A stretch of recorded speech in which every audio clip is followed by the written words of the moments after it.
up, y'all? Welcome back to What's the 410. I'm your host, Tay Tay, and today I have something very special for y'all today. Today we're launching the very first episode of our Let's Talk Business series. Now, I told y'all earlier this week about the Let's Talk Business series. This series is meant for all you young and up-and-coming entrepreneurs and anybody who is trying to start a business, okay? This series is going to give y'all the inside tips and tricks on the different industries, from owning pet stores, from rapping, engineering, from renting cars, because I do have some people who rent cars too, because that's my specialty as well. We have a lot of different industries in the building. But for today, I have a special guest today. And then she'll be going over what it takes and all the things that goes into owning a pet store, okay? And before getting into starting with this episode, please head over to our YouTube channel. And don't forget to like, comment, and subscribe. And also, if you want to be a guest on What's the 410, you can just comment us right down below, and we'll get back to you as soon as possible. But just to kick this off, in the studio today, I have Miss Aisha in the building today. And hopefully I said that correct. Yes, you did. Thank you. And then one of the biggest things everybody been asking this week leading up to this, for a pet store, honestly, even though I graduated, y'all know I did business, I know absolutely nothing about running a pet store, okay? But my first question is, where do you get the pets from? Like, does somebody drop them off? Like, how do you get them? Well, that's a good question. There are a couple ways. One, I'm a breeder. I breed a specific type of dog once a year. I work with the community of said breeders, so I can always find someone. Cane Corsos, they are Italian Mastiffs, they're protection dogs. We also have people who have oops litters, who find us online, call us, want to drop off puppies, drop off all types of animals. I make sure they're well. If they're not, I try to get them seen, vet checked, and then I adopt them out for a low price. We also work with other breeders from different areas, from state of Maryland, Pennsylvania, New York, wow. And we'll host meet and greet. So they'll come out, they'll bring their puppies, I'll make a flyer, an event, and that's how you get a puppy from us. So what happens if I am a breeder myself, say I do breed puppies myself, and say I no longer say if I had about 30 of them, and I just drop them at your door. Has that ever happened to where you've been like so overwhelmed, like you woke up the next morning like, I don't even know how the hell I'm going to do all of this? Well, you have to know your limits. You have to know what you can and can't do. I have not had that happen, thank God. Good. I was about to say, yeah, because I probably would have just went to the animal shelter. I'm sorry, I would have been like, yeah, somebody dropped them off. I tried. I'm sorry. I took a couple of them though. Right. Yeah, I would definitely. We're not a shelter yet, but that's in our plans, of course. So we will be fit to do that one day. But right now, 1 or 2 puppies, maybe a litter of kittens. We have rescued kittens like off the street. We've seen kittens abandoned by mom, so we get our crate, we pick them up, we bring them home, and then we adopt them out.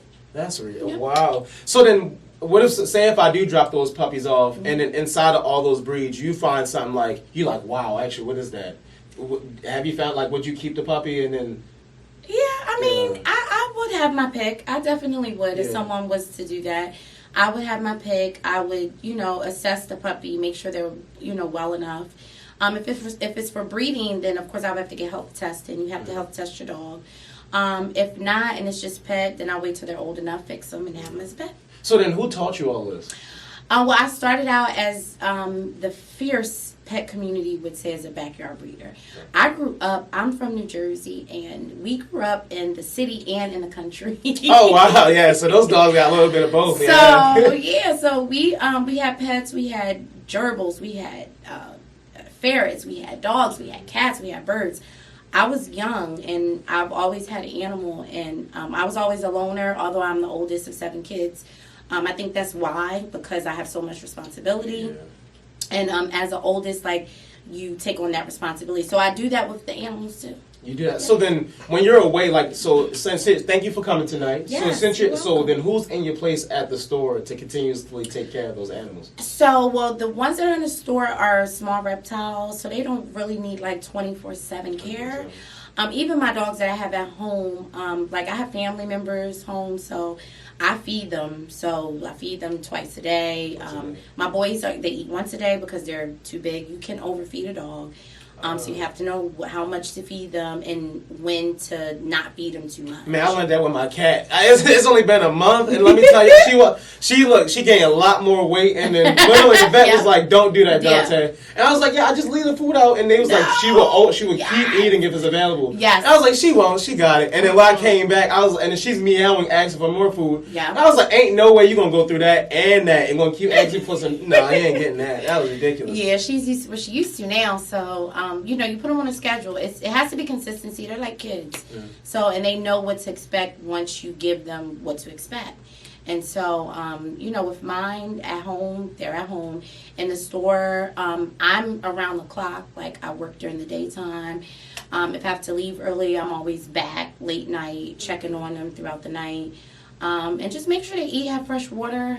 Oh, so as the owner, you don't have like because I know some owners that be like, I'm coming in from 9 to 5 and I'll leave at 5 and that's all you're going to get out of me. No. Some people like, I work, you call me at 2 o'clock, I'll be there at 2 o'clock, call me at 5 o'clock in the morning, it's my business, I got to be there. Yes, that's the type of person I am. That's the type of store owner I am.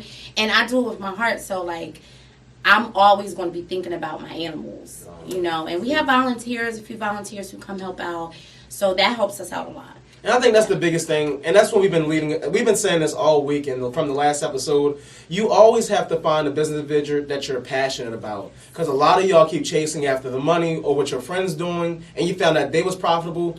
That does not guarantee that you're going to be profitable. And a lot of people have the expectation, and even like for yourself, when you first started, you did try to take on a lot of pets, take on a lot more pets, breed a lot more dogs, but then you have to set the expectation and that limit for yourself and be real with yourself and say, I can take more, but let's just be comfortable with this, so that way you won't mess up and things of that sort. Yes, you are right, because people will, even now with what I do, we are attacked. Not only in the Dundalk community, but people online, they'll lie on you. They'll send animal control, and then, animal control they have to come out if the report is false or not.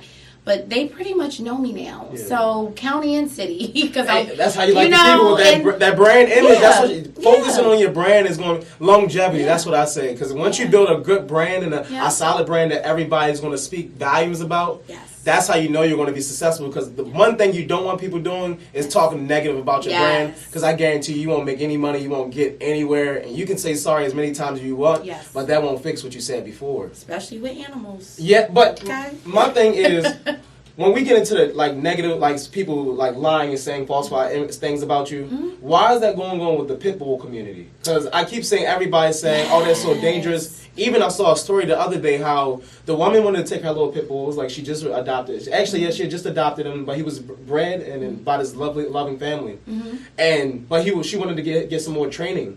The Petco would not take they said that they could not put the pit bull in with the other litter of dogs only because it's just a safety for the other dogs around. I was like, what? Wow. And then the dog just sitting there, you literally saw the dog go like, and that's when she was like, it's okay, buddy. They don't want to, and then he just walking away with his head down.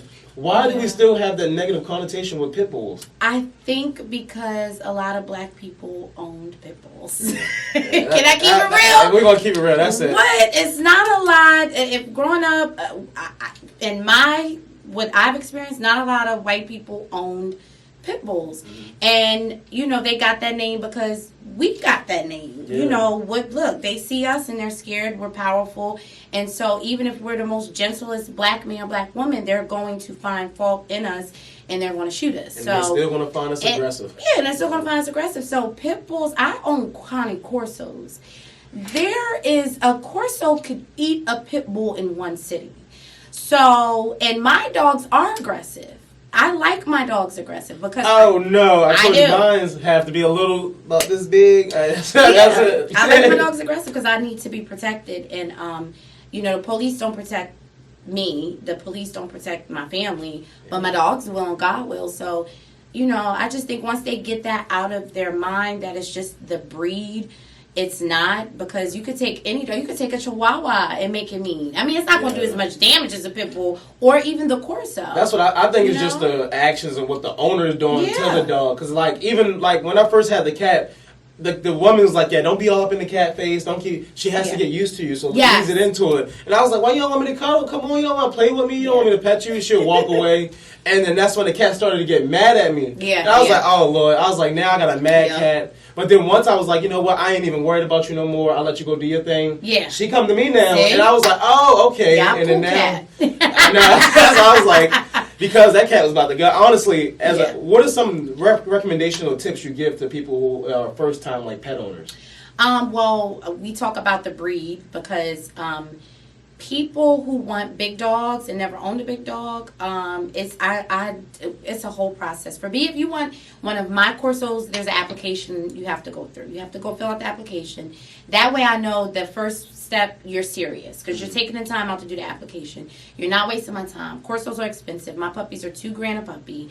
I know you're going to invest in that. Not to mention you have to feed them, you have to get the rest of their shots, and you have to train them. Yeah. You know, and you can train yourself, but you have to be consistent.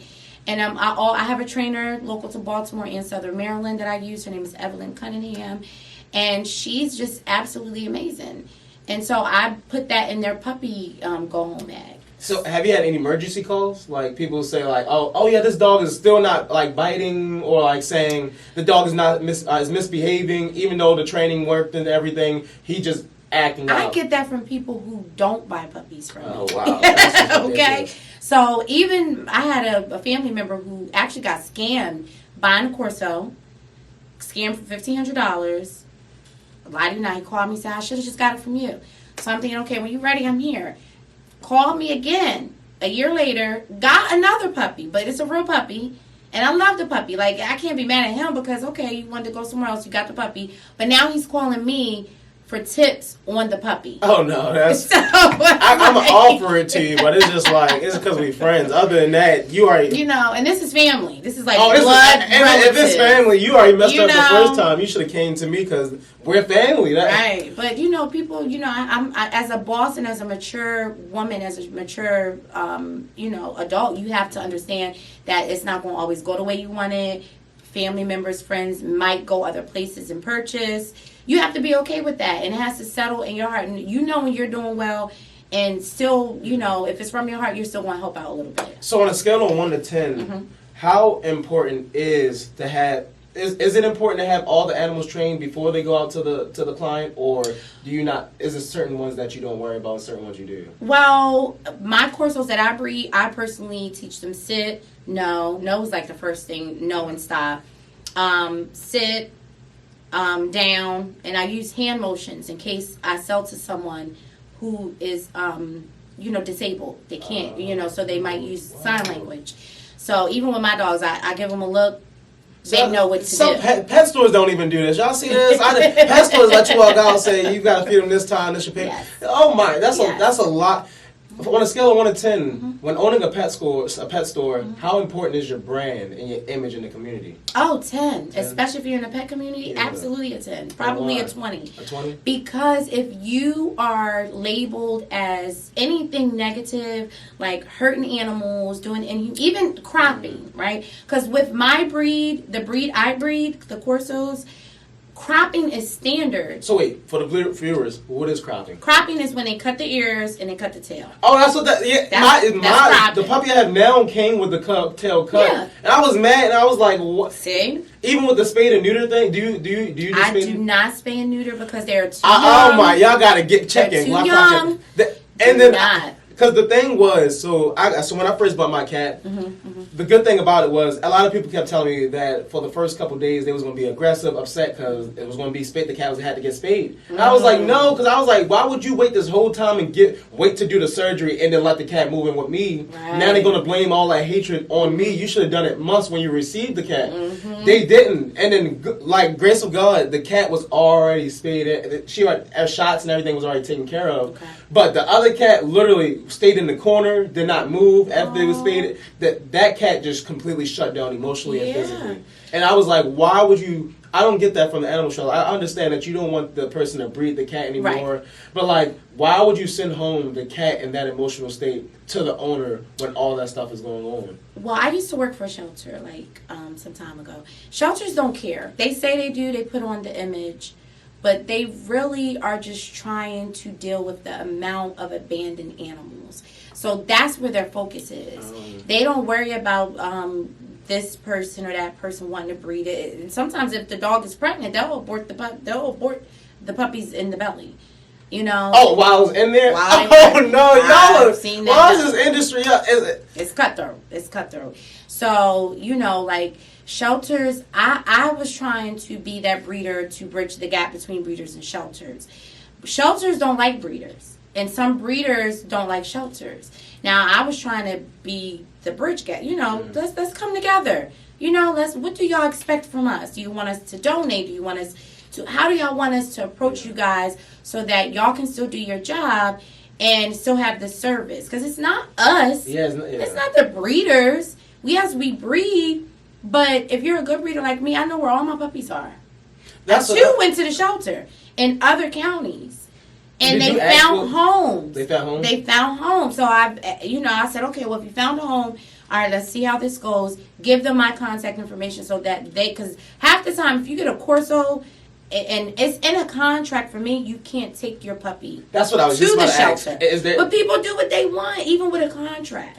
So for all your pets or just Corsos? Just my Corsos because I breed them specifically. Now, breeders that come in and I host just the store, that because it's a lot of scamming. Yeah. So when they come to the store and we host the puppy meet and greets, that you have the breeders right there. You ask all those questions. Mm-hmm. I'm just the middleman. I'm here for face. Okay, I'm here to provide a safe space for you to make a purchase so you don't get scammed. And can I prepay for the puppy?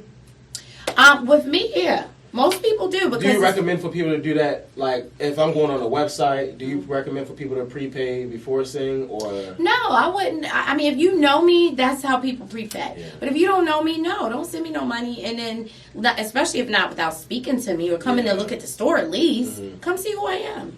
Yeah, that's a good thing because the reason why I'm focusing so much on brand is because especially for this industry, I'm noticing the brand is the biggest thing. Yes. That's what generates a lot of sales and clients. Mm-hmm. If your pets are not properly behaved, if you're not leaving the clients off with the proper knowledge and information they need in order to take care of the pet, then all that's going to go into the next client, and they're going to tell their friend, don't go to them. Yeah. It's going to spread out, and it's going to be bad for business.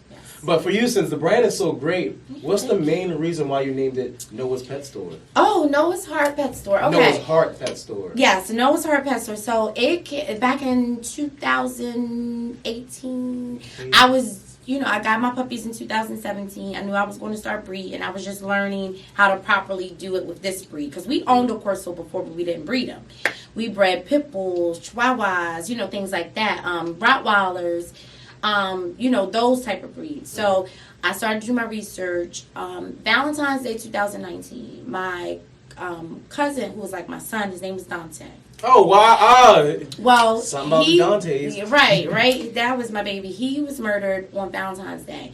And that year, my girl was in her second heat. Now, I was not planning on breeding her until she turned 2, which was later that year.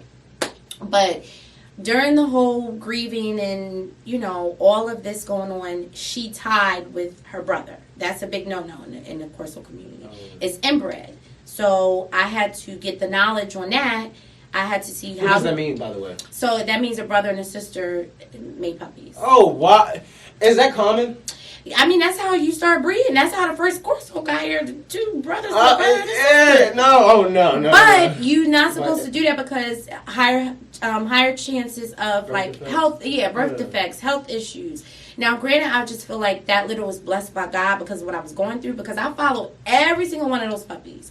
One puppy got put down because, again, I sold to a friend. That's why I don't really sell to friends too much anymore. But he got put down. Another puppy, I sold to another friend. I didn't know what I was doing like that with my first litter. Mm-hmm. So it was a lot of trial and error and a lot of crying because I was beating myself up because, I was trying to do, when you try to do a good thing and it turns out bad, it's like, oh my God, man. And it just felt like a losing battle. But to God be the glory because it's our 4th litter. 4. This is And how many consist in one litter? One litter, you could get 8, you could get 5. The max you can get is 18. 18 from 18 what? One puppies from one connotation. Oh my gosh. That's what I'm just saying. 18. The most we've had is 13. What about like little chihuahuas and stuff like that? They probably can give you up to 8, depending on how big they are. Up Hold to up, 8. wait, is it true that like chihuahuas and stuff have little people problems? Yes! That's how everybody keep bringing up because yes, they got that small dog complex. Yeah. Yes. That's why, like, for example, so my friend has 2 huskies, and then she has a little Yorkie. Yes. Literally walked into the room, barking at everyone, and then going head up. I'm like, you don't understand. He'll just fling you like that. Yes. And they don't care because they have heart, too. Like, those little, they have heart. They're like, look, I don't got the size, but I got heart. So, but I have a little 8-pound poodle mix. She's poodle mixed with Chihuahua and Jack Russell. And this is what my uncle breeds. He went from breeding Pitbulls now to little baby, you know. So I fell in love with her. I said, okay, I'll give you a Corso. Give me her. Mm-hmm. So I'm still waiting for him to get his Corso. But anyway. So I got her. Yeah, wait, has he got one yet? No, I mean, we've swapped off. So I get a puppy. I'm just waiting for him to say, okay, need to get ready for my puppy. So no rush. But Foxy, I got her when I got my Corso, so they were all the same age. She immediately inserted herself like I'm the oldest, but she is the oldest. She's a month and a half older than them. She, even to this day, everyone in the house chilling. Foxy come, then here comes the whole pack. Yeah. And it's over with. And then I'm like, all right, y'all go ahead. Just get it out. You know, just get it out. I don't know. The small dogs got my heart. I mean, I think I'm going to give a big dog a try later down the road. Yeah, it's just that I'm in a condo and I don't. Yeah, just the space. Yeah, is just stay small dogs. Because how big does a cane Corso get to? They can get. It depends on the pedigree. Mine are fit. Okay, so it just depends on the stud I use. Like this litter has a huge. So he looks like a lion. So his litters are humongous. Oh, wow. So, and Bella already has puppies that are like bigger than her. Okay, so I already know that these puppies, oh God, I don't even know how many we're going to get. I'm hoping we just get a regular amount of size, like 8 puppies, 10 puppies. Nothing too crazy. But I'm just hoping that everything goes well with her. But for that, yeah, it's... That's a lot. And then you said how high, how tall can they get? They can be... Because the other one, I swear... When they stand up, they can be as tall as 6 foot. Oh, 6 foot gosh, 2. imagine. German, he's a good almost 6 feet because he hovers well over me when I do let him get up. He tries. His temperament, he's stubborn. Oh, wow. So, I bet. That yeah. big. Oh, he's the only one that I allowed to jump on me. Like, all the rest of them, you know better. I'll go like this, and they're like, okay. Him, he'll do it, and I'm like, boy. And then he'll get down, he'll go like this. And no, I don't hit my dogs, but my voice is enough for them to go like this. Mm-hmm. See, that's what you got to understand. If you're the master of your dog, like any person who has a master, you're going to listen to your master's voice. Yeah. So the dog is going to listen to as long as you're not a abusive master. That's what I be telling you. By hitting dogs or babies or anything, it's not going to force them to do whatever. It's going to have long-term resentment for you. Yes. And you're going to think over time it's going to be gone. Mm-hmm. And people put facades on, and it's never going to be gone. And then you have to deal with that and fix that relationship and mend it over time. Yes. But as we're getting closer to the time, the last question that I have for you, is there anything new or upcoming for Noah's Pet Store that you want to introduce for today? So we have some new puppies coming in this week. That's number 1. And number 2, in another couple weeks, we will have our small aquarium in the store. If anyone in Baltimore knows where East Point Mall is, we're right across the street, 901 North Point Boulevard, Suite B. So y'all come stop by. Let me know if you want a puppy. Of course, you call me, and I take down your puppy needs and your budget, and then I go looking for you. But the aquarium, you can definitely look for. We have a macaw that's coming in on Monday. Oh, wow. Sorry. How much? I gotta ask. How much? A macaw. How much does it run somebody for? A macaw is about $6,000. Oh my gosh! I have to say, for the pet industry, like with the toy dogs and spending, the guy that came to my job once, he told me like his golden doodle was about $4,000. Oh yeah! Oh my God! Let's not get into the doodles. Yeah, the doodle there is so beautiful. I think that's a really pretty dog. That thing, it listened, walk around. He said it came with a microchip, everything in him. I was like perfect. But when I realized how much people were expending, and then when you went over the amount of scams that is going on, it's just a lot. And oh my gosh. Yeah. So this is for those looking for a puppy. I don't care who says what about anything. Stop sending people deposits, okay? I don't care if they're around the corner. Oh, well, they were right around the corner. Well, you tell them to meet you around that corner. Right. I need to see you in person. I've been scammed too, so even as a store owner, so it's okay. Like, you get over it. But stop doing the same thing over and over again. Stop sending people money. If you cannot meet with them to give them money and get a puppy, don't send them money. And if you do and you get scammed, stop going on Facebook crying about it. Right. Saying, oh, it happened the 5th time. Really? You ain't learned by the second? Yeah. After the first time I learned, I was like, oh, I'm not sending anyone no more deposits. And that was it. And even though it was only $50, still, what if I sent $500? Yeah, that's You know? even when the price, when you're talking about 5, 7, 8,000, I'm not doing a regular $50 deposit. No. That's going to go about a $500 deposit, Yes. and most deposits, like if you should know, Yes. is non-refundable. Yes, they so, are. And me, I would probably tear the store up. I would be so upset. Yeah, and I would be too. And then you have to be careful, okay? Because you people, we see what we see, we like it. Oh, well, we're ready to send the money. Do your research like you do everything else. See the person. Make sure the page isn't fake. Make sure they didn't just create the page. Make sure, they have a community of, make sure they got some pictures up there with puppies that they've actually sold. Okay? Call those people. Inbox those people. Do your due diligence so you don't get scammed. Right. Okay? And if you don't do those things and you lose money, the only person you have left to blame is yourself, Yeah. okay? And with that being said, before we close out, I would just like to thank for one last time for you being here tonight Thank you. and being on the very first episode of our Let's Talk Business Series. And then, like always, I'm your host, Tay. And then, like I said the last time, if you want to be on the episode, you have any topic suggestions, I'm going to say it one more time. Either comment down below or head over to our Instagram. We're on Spotify, Apple Music. You either can DM us on Instagram, Twitter, Snapchat. Literally, we're here for you. We have every single method of contact. So if you have any questions, concerns, or any topic suggestions, DM us and we'll get right back to you as soon as possible. Now, who's hot, who not? Tell me who rock, who sell out in the stores. You tell me who flop, who cop the blue drop, who jewels got blocks, who's mostly Gucci down to the blue drop. The same old